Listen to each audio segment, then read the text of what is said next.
Is there anything I can do to thank you?" With those words from her, I took advantage and made a single request.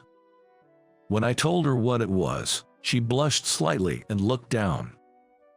Then she said quietly, "I have no reason to refuse."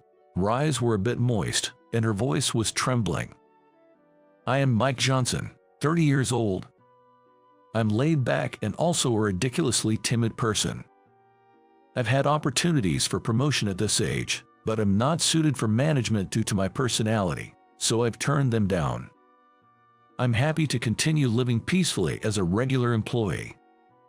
My parents back in rural Nebraska are rushing me to get married, asking if I found someone nice, but unfortunately, there's no one I would consider marrying, and I haven't had a significant other in a long time. The only thing that comforts me, a workaholic, isn't a woman, but the houseplants that are gradually increasing in my room. At first, I just wanted some greenery in my room, but as I placed the plants and took care of them, seeing them thrive, I realized it calmed my soul. Now my room is filled with plants. Taking pictures of the plants is also one of my joys. So, while it's not glamorous, my personal life is peaceful and my work is going well. However, there was a recent change at work. A female colleague named Susan Miller transferred to my department. Susan is 35, 5 years older than me. She has a good sales record and is rumored to be a rising star among her peers. In addition, being the most beautiful woman in the company is a well-known story. Beautiful and competent, she has it all, but for some reason, she isn't married. Maybe she's out of everyone's league, so the male employees can't even approach her. I won't lie and say I'm not interested. But we've been in different departments, and I haven't talked to her much. Like me, Susan seems to struggle with socializing. She gets her work done efficiently, but I've never seen her chatting with others. My coworkers also don't know how to approach her, so there's a wall between Susan and everyone else. As we'll be working together, I hope we can at least make small talk. That was during a usual weekend when I was admiring my houseplants at home. I was transplanting potted plants on the balcony when a single piece of paper fluttered down from above. I picked it up, thinking it was something, but it turned out not to be paper but a thin paper bag containing plant seeds. It probably came flying down from the floor above, but should I return it or not? While I was wondering what to do, the doorbell rang. I thought I knew who dropped the bag, so without checking who it was, I opened the door. But the next moment, I froze on the spot. It seemed the other person was the same, as we stood silently facing each other for a while. "Susan," to my soft murmur, the person in front of me answered yes. The one who rang my doorbell was my attractive senior at work, Susan, whom I had recently begun working with. Her hair, usually tied up at work, was loosely hanging over her shoulders. Perhaps because it was the weekend, and she was dressed in a relaxed dress, without her usual glasses. I dropped the bag of seeds and came to get it. "I had no idea that you lived downstairs," Susan said, seemingly surprised. "It's not unreasonable." I was surprised too. Such coincidences do happen, don't they? Later, Susan told me that she had moved into this apartment building 3 months ago. Since Susan and I had different off-duty times before transfer, we hadn't run into each other. And I tend to stay at home on my days off. While we were both surprised by the coincidence, I returned the bag of seeds to Susan. "Thank you so much. I'm sorry. I was planting seeds in the planters on the balcony and accidentally let the bag of seeds be carried away by the wind." I was glad to hear that, because I felt a sense of familiarity. "I was also transplanting pots on the balcony." "You like gardening, growing plants too, Susan?" "Yes, I love houseplants and keep them in my room." "Oh, maybe that one is in my room too." Susan pointed at the small houseplant I had placed by the entrance. From there, we talked about the potted plants we were growing. I was surprised to learn that Susan lived upstairs, but even more surprised that she, who always seemed to put up walls and worked methodically, was talking so much and so lively. Especially when talking about plants, she had such a soft and gentle expression. Seeing her like that, I thought she was adorable. There seems to be a gap between her work and private life, and I think that's what attracted me to her. From that day on, Susan and I began to communicate privately as well. Although most of our conversation was about plants, but it was a lot of fun exchanging information about plant shops and growing methods through messaging. One day, she expressed interest in a large houseplant in my room, so I invited her over. Knowing that we were only going to talk about hobbies, I was still nervous to invite a woman into my room. As a thank you for inviting her, she brought some sweets. The way she can be so thoughtful makes her even more wonderful, I thought, and I probably had romantic feelings for her. I began to realize my feelings. I was staring absent-mindedly at Susan in my room when she muttered, "Camera.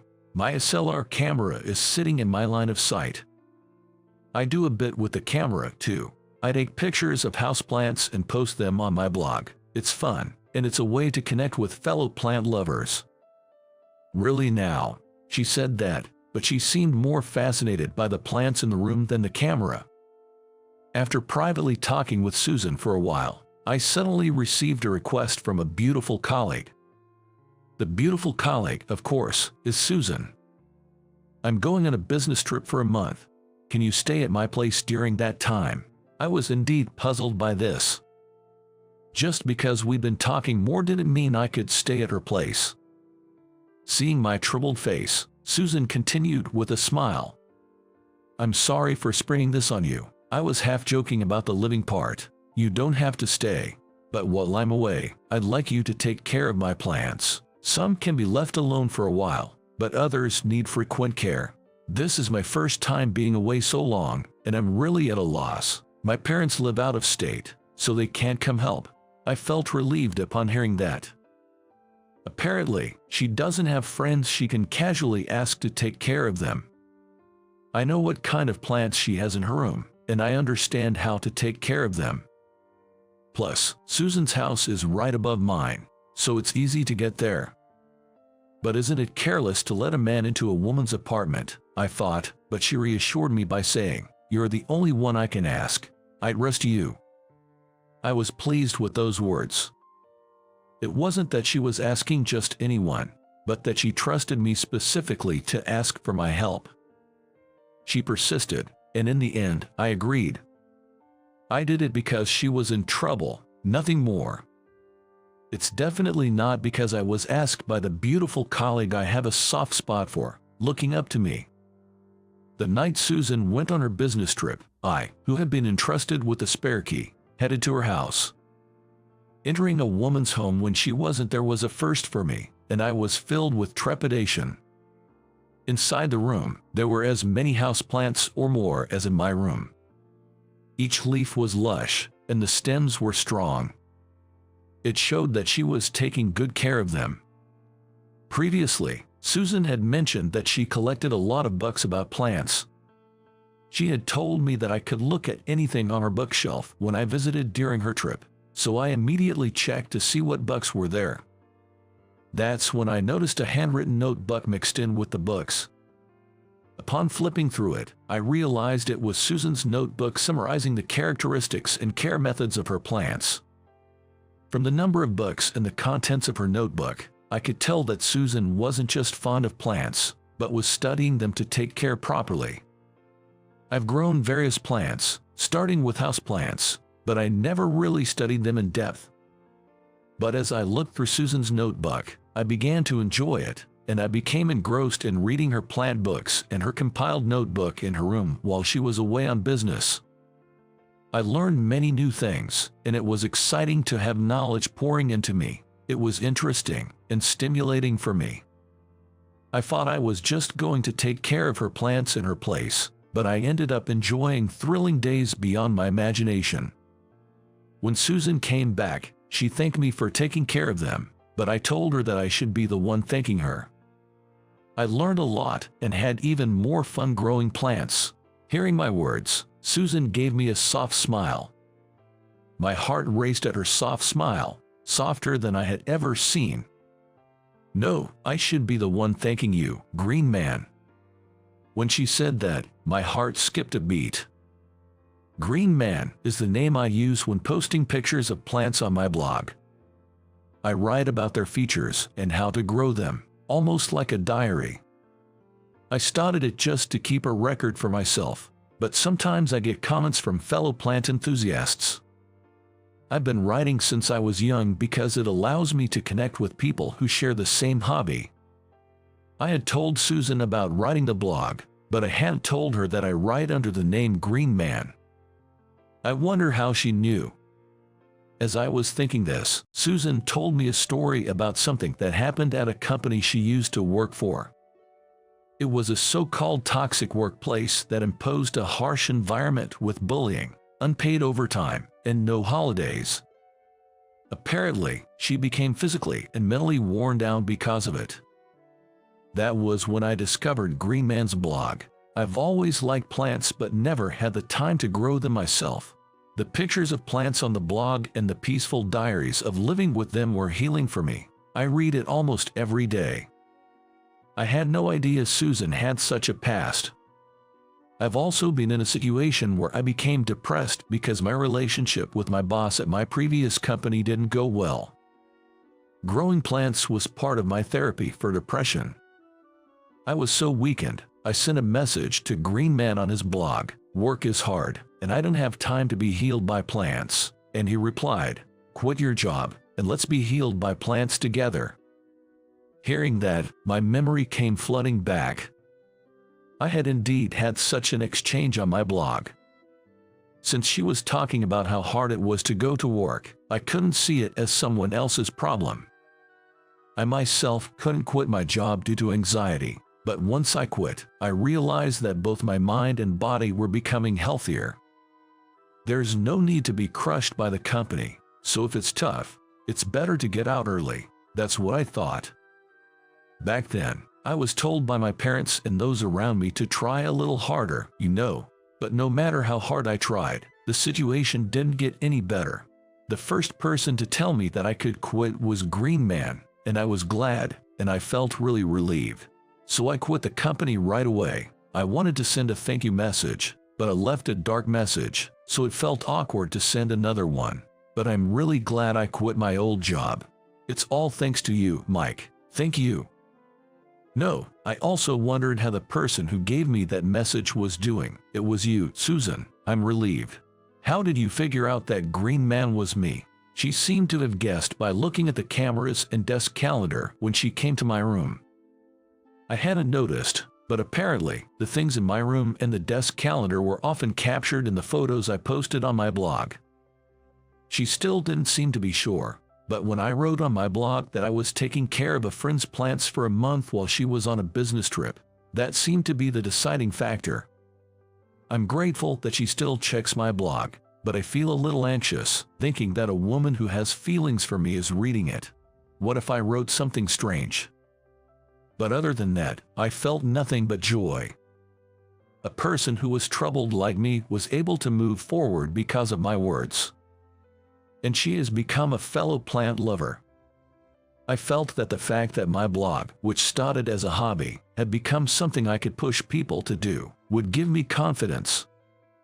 I am so grateful to you. Thanks to you, I now have time to be healed by plants, and my days are very peaceful. Is there anything I can do for you? Anything you want? At those words, I jumped at the chance. I thought it was a chance to convey my feelings. I don't know if I'll have an opportunity like this to talk at length again. I want you to let me express my feelings. I like you. The time I spend with you feels good, and I was happy to see a smile that I don't often see at work. I'm glad you entrusted me with taking care of the plants, and I liked your studiousness. It made me recognize again that it's just like you. I want to date you, but I don't want to use the word thanks. So, if you don't want to, please refuse me clearly. That's my request. Susan listened to my confession with a surprised expression. But when she finished listening, she firmly responded. Why would I refuse? It's more of a reward for me, since I feel the same way. Her cheeks were slightly red as she said this. I didn't care what I looked like. I was so happy I struck a victory pose.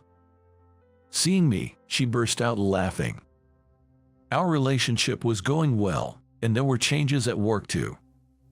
She had been consulting me about communicating better with her colleagues. It seemed that her shyness was the cause of the perceived barrier between her and those around her. So I suggested to her that we put some houseplants in the office and make it a talking point. I had heard before that colleagues wanted something green, something soothing in the office. With everyone's consent, Susan and I took the initiative to place and take care of indoor plants. The cool-looking Susan turned out to love plants, and she became very talkative about them. Colleagues started talking to her more often. Susan herself seemed to enjoy the conversations with others. Her smiles increased at the office, and I couldn't be happier. Mike, you always push my back, thank you. Her smile, now, is my greatest comfort. I used to think that only plants could heal. I've found a comfort greater than plants, and I'm deeply and truly content.